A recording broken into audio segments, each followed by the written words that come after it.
கொஞ்ச நாள் ரொம்ப நாள் ஒரு கேள்வியாக தான் இருந்துச்சு. நான் ஆப்ரேஷன் மொபைலைசேஷன் அப்படின்னு சொல்லி ஒரு இன்டர்நேஷ்னல் ஆர்கனைசேஷன் இருக்குது. அதில் நான் கிட்டத்தட்ட ஒரு 18 வருஷத்துக்கு மேலே மிஷினரியாக இருந்தேன். இந்தியாவில் பல மாநிலங்களில் ஊழியம் செய்தோம், கப்பலில் கூட ஊழியம் செய்தோம். பல அனுபவங்களை கொடுத்தார். அந்த ஆப்ரேஷன் மொபைலைசேஷன்லேருந்து வெளியே வந்தப்போ நான் வேறு ஒரு ஸ்தாபனத்தில் பிரின்ஸிபலாக போயிருந்தேன் உத்தரப்பிரதேசத்துக்கு. அங்கே ஒரு சில தடைகள் நிமித்தமாக நான் மீண்டும் இங்கே வந்தப்போ என்எம்எஸ்க்கு நான் அப்ளிகேஷன் போட்டப்போ என்னுடைய நோக்கமெல்லாம் நார்த் இந்தியா போகணும் அப்படின்னு சொல்லிட்டு, அப்போது சுந்தர்பனுக்கு போகணும்னு சொல்லிட்டு கிறிஸ்டோபர் விஜயன் ஐயா வந்து என்னை அப்பாயிண்ட் பண்ணியிருந்தாங்க ஃபேமிலியாக. நான் போய் அங்கே வீடெல்லாம் பார்த்தேன். அப்போ வந்து நாங்கள் ஃபேமிலியாக போகணும்னு யோசிக்கும் போது லாக்டவுன் வந்துச்சு. லாக்டவுன் வந்தப்போ போக முடியல. அப்போது சரி இங்கே இந்த மலைக்கு கொஞ்ச நாள் போயிருங்க அப்படின்னு சொல்லி எங்களை அனுப்புனாங்க. இங்கே வந்து பார்த்தோடனே சரி இதுவும் ஒரு சுந்தர்பன் மாதிரி தான் இருக்குது, அதனால் இங்கேயே தொடருவோம் அப்படின்னு சொல்லி. சுந்தர்பன் உங்களுக்கு தெரியாது, அதனால் எங்களுக்கு தெரியும் சுந்தர்பன் எப்படி இருக்கும் அப்படின்னு சொல்லிட்டு அப்படின்னு சொல்லி நாங்கள் தொடர்ந்துட்டு இருந்தோம். ஆனால் இங்கே வர்றதுக்கு முன்னாடி எனக்கு ஆண்டவர் எங்கள் குடும்பத்திற்கு ஒரு வார்த்தை கொடுத்தார். ஏசாயா 58:12 வசனத்தில் நான் வாசிக்கலாம்னு நினைக்கிறேன். அந்த வசனத்தை ஏசாயா 58ஆம் அதிகாரத்தினுடைய 12வது வசனம். உன்னிடத்தில் இருந்து தோன்றியவர்கள் பூர்வ முதல் பாலாய் கிடந்த ஸ்தலங்களை கட்டுவார்கள். தலைமுறை தலைமுறையாக இருக்கும் அஸ்திபாரத்தின் மேல் நீ கட்டுவாய். திறப்பானதை அடைக்கிறவன் என்றும் குடியிருக்கும்படி பாதைகளை திருத்துகிறவன் என்றும் நீ பெயர் பெறுவாய். இந்த வசனத்தை இங்கே வர்றதுக்கு முன்னாடியே கொடுத்துட்டாரு. ஏன்னா என்எம்எஸை பற்றி யோசிக்கிறதுக்கு முன்னாடியே கொடுத்துட்டாரு. பட் ஆனால் இங்கே வர்றதுக்கான வாய்ப்புகள் இல்லை.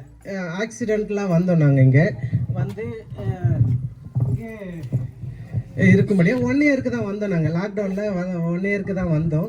ஆனால் கிட்டத்தட்ட இப்போது 5.5 வருஷங்களை முடிக்க ஆண்டவர் உதவி செய்தார். இப்போ இந்த இடத்த குறித்து உங்களுக்கு ஒரு சின்ன ஒரு பேக்ரவுண்டு சொல்லணும் அப்படின்னா, இங்கே வந்து இவங்க சோழகர் சமுதாயத்தை சேர்ந்தவர்கள், எஸ்டி பேக்ரவுண்ட்லேருந்து வந்தவங்க. இந்த இடம் இன்றைக்கி பார்க்குறதுக்கு இப்படி வீடுகளாக இருக்குது. இவங்களுடைய பின்னாடி ஒரு 20 வருஷம் வாழ்க்கைக்கு முன்னாடி அப்படின்னு சொன்னால் உங்களுக்கு நல்லா தெரிஞ்சிருக்கணும்.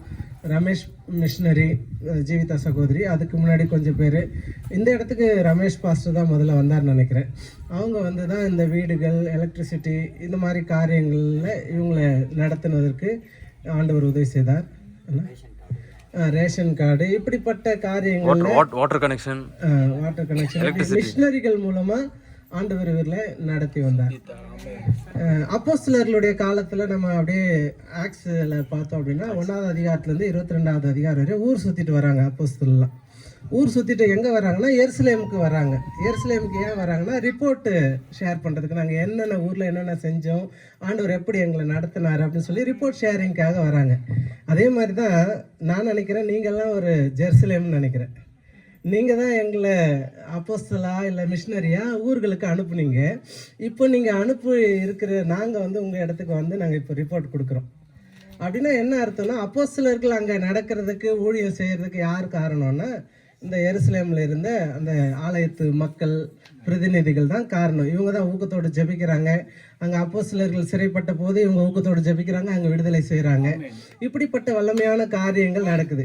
அப்போ இந்த இடத்துல நாங்கள் நிற்கிறதுக்கு எல்லா மிஷினரிகளும், நான் மட்டும் இல்லை, என்எம்எஸ்ல இருக்கிற மிஷினரி, மற்ற ஸ்தாபனத்தில் இருக்கிற மிஷினரிகள் நிற்பதற்கு முதுகெலும்புகளாக இருப்பது உங்களை போன்ற வல்லமை மிக்க ஜெப வீராங்கனைகள் தான். நாங்கள் இங்கே நிற்கணும்னா நீங்கள் எங்களுக்கு பின்னாடி பேக் போனாக இருந்து சப்போர்ட் பண்ணுறதுனால தான் இங்கே நாங்கள் நிற்க முடியுது. இப்போ இந்த இடத்தினுடைய, இந்த மக்களுடைய ஆதாரம் அப்படின்னா வானம் பார்த்த பூமி. அவங்களுக்கு வயலில் நிறைய பேருக்கு சொந்த வயலே கிடையாது இவங்களுக்கு. ஏன் இந்த இடத்த கூட வந்து இது ப்ரைவேட் லேண்டு அப்படின்னு சொல்லிட்டு இங்கேருந்து காலி பண்ண சொல்கிறாங்க. அப்போது இப்போ கீழே வந்து ஒரு 18 பேருக்கு லேண்டு கொடுத்துருக்காங்க. அதில் ஒரு 9-10 பேருக்கு வீடு கட்டி கொடுத்துருக்காங்க. இன்னும் இங்கே 33 குடும்பம் இருக்குது, மற்றவங்களுக்கு லேண்ட் இல்லை. இது வந்து ப்ரைவேட் லேண்டு, நீங்களாம் வெக்கேட் பண்ணணும் அப்படி சொல்கிறாங்க.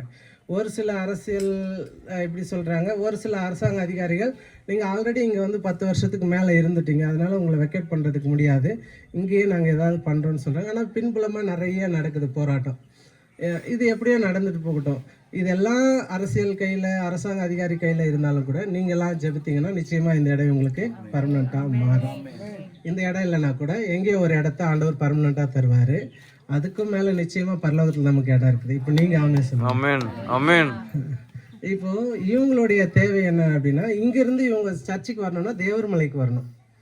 தேவர்மலை இங்கேருந்து கரெக்டாக 11 கிலோமீட்டர் இங்கே வந்து போகணும். அந்த இடத்துல நமக்கு விசுவாசிகள் கிடையாது.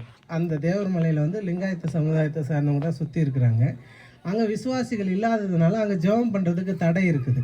பட் ஆனால் அந்த தடைகளையும் மீறி நம்ம வந்து வீட்டுக்குள்ளே ப்ரேயர் பண்ணலான்ற ஒரு அத்தாரிட்டி படி நம்ம ஹவுஸ் ப்ரேயர் நடத்திட்டு தான் இருந்தோம். பட் இப்போ என்னென்னா அதை ஹாஸ்டலாக கன்வெர்ட் பண்ணணுன்ற ஒரு காரணத்தினால நாங்கள் இங்கேயே வந்து என்ன பண்ணுறோன்னா இந்த வீட்டில் தான் ஜெபம் நடத்துவோம். ஒரு சில நேரங்களில் அங்கங்கே வீடுகள் மாற்றி ஜெபம் பண்ணுறது வழக்கம்.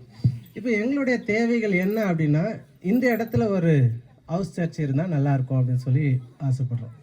ஒரு இடம் வாங்கி இந்த இடத்துல சர்ச் கட்டணும். நீங்கள் தான் எங்களை அனுப்புனீங்க, எல்லா மிஷினரியும் நாங்கள் வந்து இங்கே வேலை செஞ்சிட்டோம். இப்போ அவங்க வந்து உட்காந்து ஆராதிக்கிறதுக்கு ஒரு இடம் வேணும். அனுப்புன உங்ககிட்ட தான் நாங்கள் வந்து என்ன பண்ண முடியும், எங்களுடைய தேவைகளையும் எல்லாத்தையும் நீங்கள் தான் எங்களுக்கு அப்பா அம்மா எல்லாமே. நாங்கள் உங்ககிட்ட இருந்து பிடுங்கியே எடுக்கிற அளவுக்கு எங்களுக்கு ரைட்ஸ் நீங்கள் கொடுத்து வச்சுருக்கிறீங்க. இது ஆனால் என்எம்எஸ் ரூல்ஸ் எப்படின்னா, இப்போ இந்த கிரவுண்ட் வந்து என்எம்எஸ் ட்ரஸ்ட்டில் ரெஜிஸ்டர் ஆகுதுன்னா அவங்க சர்ச் கட்டிடுறோம். என்எம்எஸ் இமீடியட்டாக கட்டிடுவாங்க. கட்டுறதுக்கு ஆட்கள் இருக்காங்க. ஆனால் அந்த கிரவுண்ட் வந்து என்எம்எஸ் ட்ரஸ்ட் பேரில் ரெஜிஸ்டர் பண்ணி கொடுத்துரும். கட்டுறதுக்கு இருக்கா சர்ச்சு கட்டுறதுக்கு நிறைய பேர் இருக்காங்க. சரி, இப்போ அண்ணா சொல்றாங்க சர்ச்சு கட்டுறதுக்கு இடம் இருக்கிறாங்க. இடம் வாங்குறதுக்கு ஆள் வேணும். லேண்ட் வேணும். இடம் வாங்குறதுக்கு லேண்ட் வந்து என்எம்எஸ் பேர்ல இருக்கும். அது வந்து கண்டிப்பா என்எம்எஸ் பேர்ல தான் ரெஜிஸ்டர் பண்ணுவாங்க. அது ரெஜிஸ்டர் பண்ணதுக்கு அப்புறம் தான். அதான் இப்போ இடம் வாங்குறதுக்கு நமக்கு தேவைகள் வேணும். இப்போ உங்களோட இடத்துல நான் ஜெப குறிப்பாக வைக்கிறது என்னென்னா, இந்த இடத்துல ஒரு ஆலயம் கட்டினா இல்லை ஒரு சமுதாயம் கூட கட்டினா அந்த இடத்துல என்ன பண்ணலாம், இவங்கள வச்சு நம்ம ஆராதனை நடத்தலாம்.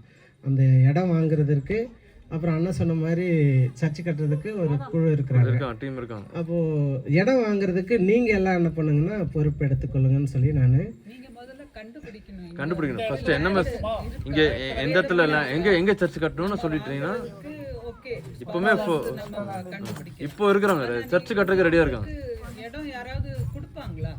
கொடுப்பாங்களா யாராவது 2-4 கிரவுண்ட் பண்ணுமா? பட்டா பட்டா இருக்கும். பட்டா இடமா இருக்கும். இது பட்டா இங்க என்ன யாராவது ஸ்பான்சர் பண்ணி அந்த 4 கிரவுண்ட் அப்படியோட வச்சுக்கலாம். என்ன பிரச்சனைனா, இவங்க லேண்டை வந்து நம்ம பிசினா நான் கேஸ்ட் வைஸாக சொல்லலை, லேண்டில் 2 லேண்ட் இருக்குது. எஸ்சி லேண்டு பிசி லேண்டுன்னு சொல்லியிருக்கு. எஸ்சி லேண்டை வந்து யாரும் வாங்கவும் முடியாது விற்கவும் முடியாது, அவங்களுக்குள்ளே தான் அவங்க இது பண்ணிக்கலாம். அப்போது பிசி லேண்டு வந்து இங்கே இல்லை, இந்த சரௌண்டிங்கில் இல்லை. இது இப்போ பேச வேண்டிய வேலை இல்லை. லேண்டு தேவை, சர்ச்சு தேவை, அவ்வளோதான். அது பார்த்துக்கலாம். நான் ரூல்ஸ் சொல்லிட்டேன். அதில் தெரியும் அவங்களுக்கு. அப்படி தனிப்பட்ட முறையில் யாரும் கொடுக்க மாட்டாங்க, வாங்க மாட்டாங்க. இப்போ நான் ஒரு ப்ரேயர் ரிக்வெஸ்ட்டாக உங்ககிட்ட வைக்கிறது என்னன்னா, இந்த இடத்துல ஒரு சர்ச்சு கட்டுறதுக்கு இடம் வேணும். அது எங்கே இருக்குது, எப்படி வாங்க போகிறோம், அதெல்லாம் எங்களுக்கு தெரியாது. நீங்கள் ஜெபம் பண்ணிங்கன்னா எங்களுக்கு ஆண்டவர் காமிச்சு கொடுத்துருவார். நிறைய இடத்துல சுற்றி ஜெபம் பண்ணியிருக்கிறோம், இடம் பார்த்துருக்குறோம், நிறைய அலைஞ்சிருக்கிறோம், இவங்களெல்லாம் கூப்பிட்டு அலைஞ்சிருக்கிறோம், நடந்திருக்கிறோம், ஜெபிச்சிருக்கிறோம். இன்னும் எங்களுடைய பார்வையில் அப்படிப்பட்ட ஒரு இடம் கிடைக்கல. நீங்கள் கிடைக்கணும்னு சொல்லி ஜெபம் பண்ணிக்கோங்க. இந்த மக்களுக்கு கொஞ்ச நாளாக நாங்கள் வந்து ஒரு சில விதவைகள், ஒரு சில வயதானவர்களுக்கு இரவு உணவு கொடுத்துட்ருந்தோம். அது தடைப்பட்டு போயிடுச்சு. ஏன் அப்படின்னா தெரியல, அதுவும் தெரியல. நாங்கள் சரியாக ஜபிக்கலையா என்னன்னு எங்களுக்கு தெரியல. ஏன் இரவு உணவு கொடுத்துட்டு இருந்தோன்னா தேவை இருந்துச்சு அவங்களுக்கு. இவங்களுடைய உணவு வழக்கம் 2 வேளை உணவு வழக்கம், காலையில் இரவு. மதியத்தில் எப்பயாவது சாப்பிட்ற வழக்கம் உண்டு. அப்போது சரி, இரவில் சரியாக சாப்பிட்றதுக்கு ஒரு சிலவங்க இல்லை, அதனால் இவர்களுக்கு கொடுத்தா நல்லாயிருக்கும்னு சொல்லி முன்னாடி இருந்த ஜிஎஸ் அவர்களுடைய மனசில் ஒரு பாரம் வந்து அதை தொடங்கினாங்க. அது இடையில அந்த அம்மா கெம்மை அம்மா தான் சமைச்சிட்டு இருந்தாங்க. அவங்களால சமைக்க முடியல அப்படின்னு சொல்லி நிப்பாட்டிட்டாங்க. என்னால் சமைக்க முடியல அப்படின்னு சொல்லி ஒரு 15 பேருக்கு நம்ம கொடுத்துட்ருந்தோம். ஏன் அவங்களால சமைக்க முடியலன்றது எனக்கு ஏன் புரிஞ்சுக்கிச்சுன்னா, ஒன்று அவங்களுக்கு வயசு காரணம், 2வது நம்ம சரியாக பே பண்ணல. அவங்களுக்கு மாதம் ஃபுல்லாக சமைக்கிறதுக்கு 2000 ரூபா கொடுத்துட்ருந்தோம். அது அவங்களுக்கு போதுமானதாக இல்லை. அதனால் இதனுடைய தேவைகள் இருந்துச்சுன்னா நிச்சயமாக நம்ம ஒரு 20 பேருக்கு நல்லாவே இந்த இடத்துல ஒரு வேளை உணவு நல்லா சந்தோஷமாக சாப்பிட கொடுத்தோம்னா அவங்க நிம்மதியாக தூங்க போவாங்க, மறுநாள் காலையில் நல்லா உழைப்பாங்க. இதுதான் இந்த இடத்தினுடைய சூழல். ஒன்று, இவர்களுக்கு பட்டா கிடைக்கணும், வீடு கிடைக்கணும், அதுக்காக நீங்கள் ஊக்கமாக ஜெபிங்க. ரெண்டாவது, இவர்களுக்கு ஆவிக்குரிய வீடும் வேணும். 2 வீடு வேணும். ஒன்று இவங்களுக்கு சொந்தமாக வீடு வேணும், ரெண்டாவது ஆவிக்குரிய வீடு வேணும். இதுக்காக நீங்கள் ஜெபித்து கொள்ளுங்கள். இவர்களுக்கு என்ன இந்த இடத்துல சூழல்னா, இவங்களாம் கிறிஸ்தவத்துக்குள்ளே வந்தாங்கன்னா இவங்க சமுதாய மக்களை கொஞ்சம் தள்ளி விட்டுறது, ஒதுக்கி விட்டுறது, அப்படிலாம் பழக்கங்கள் இருக்குது. அதனாலே நிறைய பேரால் கிறிஸ்துவுக்குள்ளே வர முடியல. அதனால் இவர்களுக்காகவும் நீங்கள் என்ன பண்ணுங்கன்னா ஜெபம் பண்ணுங்கள். இப்படிப்பட்டவர்களும் ஆண்டவரை அறிந்து கொள்ளணும். தேங்க்யூண்ணே. தேங்க்யூ. ஆமென்.